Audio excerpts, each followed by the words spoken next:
Welcome to the Salmon Runs YouTube. Enjoy the video. You start by opening Facebook where you normally sign in. Once logged in, go straight to the menu and choose Settings and Privacy, then Settings. From there, locate Blocking. This is where Facebook keeps the list of people you've blocked. You do this because the blocking interface centralizes every blocked profile. It's faster than searching timelines. Make sure you're using the same account that originally performed the block so the list you see matches your actions. Once inside blocking, you'll see a list of profiles you've blocked. Scroll slowly to spot familiar names and profile pictures.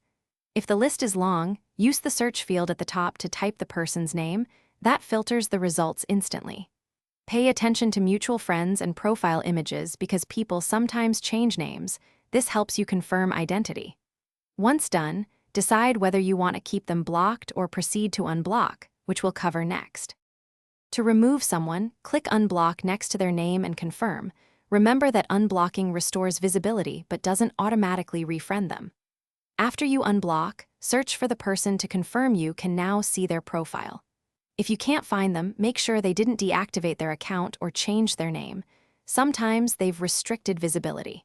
If problems persist, log out and back in, try a different device, or check with a mutual friend to verify the profile's current status. Thanks for watching. Consider subscribing if we helped you.